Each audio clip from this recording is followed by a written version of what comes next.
This video is focusing on the clusters and the semantics. So if you go here on File and then open File again, sorry, in GAF, open File, you have the clusters, and now here you have clusters to mode, MSAU, which is mesh authors. So you already come up in a format that I have worked on it. Just wait a little bit. Okay, now this format has the central nodes in here and those periphericals on the sides. The color ones are the nodes with that are the authors. So there are the 5 authors with the highest eigenvector centrality from each clusters. So the clusters go as the one before, like the 19, and then cluster 12, and then cluster 2, and clockwise in terms of number of authors per node. And the center ones are the ones kind of small. So here are all the authors, and the outside are the mesh words. So we have 100 authors, which is we have 20 clusters and 5 authors for each cluster, and 2,719 mesh words. So those words are separated. So the central ones are the words that have been used by 41 to 99 times. The second circle are the mesh words being used between 21 and 40 times. The third line between 9 and 20 times. The fourth line between 5 and 8 times. The fifth line only 3 to 4 times. And then the sixth line only twice, and the last line only once, right? But because some of the nodes are on top of each other, sometimes you put the nodes and the kind of appears two names on it. But anyway. So those are the mesh words outside, and then the authors inside. So this is a two mode network or affiliation network. You can take a look. So two ways to take a look in this is by changing the labels. So the first one, I want to show the clusters so you can take an idea. So you do over here, okay.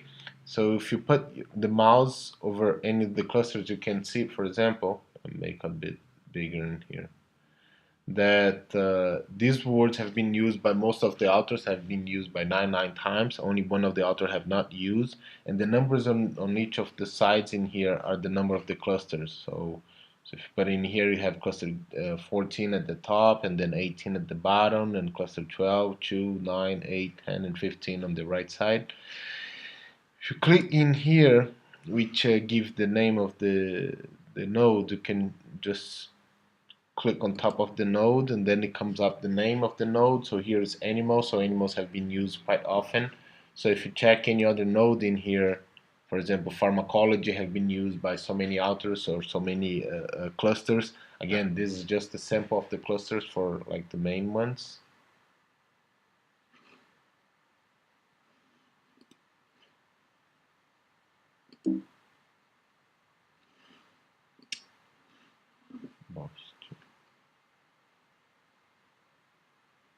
Okay, so those are the main authors, the main clusters.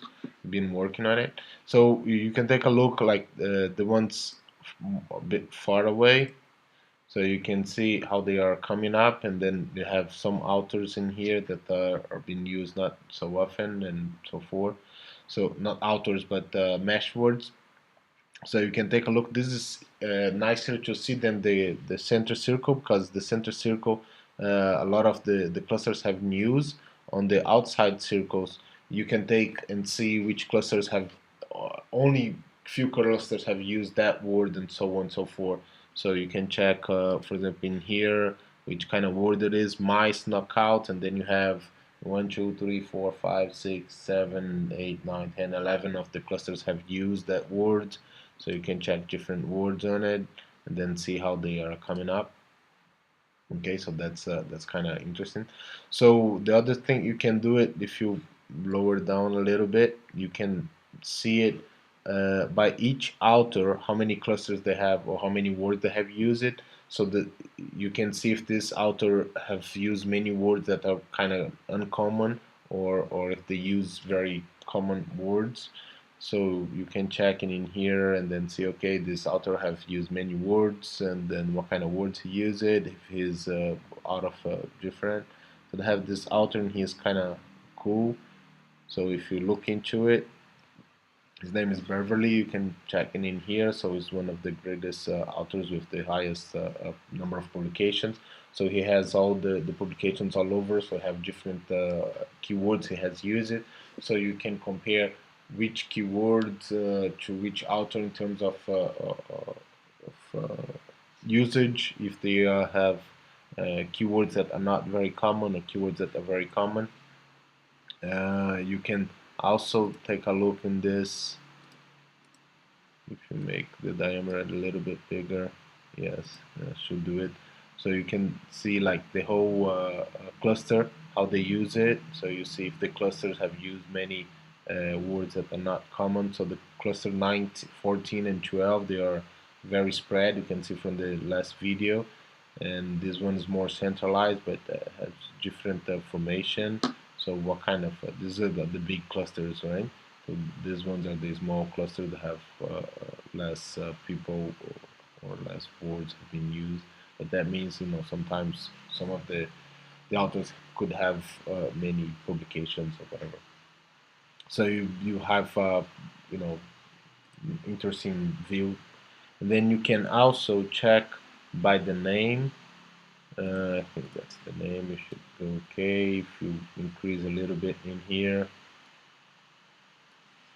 I will change this mouse selection to 1. So again, you can go in here and see, for example, this author. I have to increase maybe the size of the letters. So you can see, for example, this author, which words he has been using, and then McDonald's, host parasite, disease, accessibility, CD4 positive synchronized. So you can see all the words he's using, if these words are more common or less common words. So it's a nice way to take a look on it. And you can also see if some of the words being used are being used very common for some of the clusters. So from here I can show another view. This is a picture. It's already on the files. I'm gonna send through email, but those are the clusters, and the clusters and how they are connected to the other clusters, allow the co-authorship. Again, those are the main all the clusters, not only the 5 main authors. But you can see here, for example, the cluster number 12 and 14 are the biggest one, has the highest numbers, but they're not very centralized. Cluster 2 is the second in line in terms of size, and it's more central. But interesting, in here you have cluster 3, which is doesn't have many authors, but is very centralized, and it has a very large connection with other clusters in here. And you see cluster 2 doesn't have many connections with outside clusters in terms of comparison, for example, with cluster 3, cluster 8, and 10. So that's interesting to take a look at. So you have cluster like 7, 4, that's not even shown 9, that has 1 or 2 or 3 authors, and then that's the formation. So you can compare how one cluster is connected to another cluster, and you can take a look back in here to see if this confirms that you have one word that's been using by 2 clusters that are more common to each other or not. So that's a nice way to take a look at and see it. So this is the visualization of clusters and semantics. So that's as far as I could go on semantics. So I'm just gonna check a couple of things on what I have, and then try to write and send you back whatever. Okay, thank you.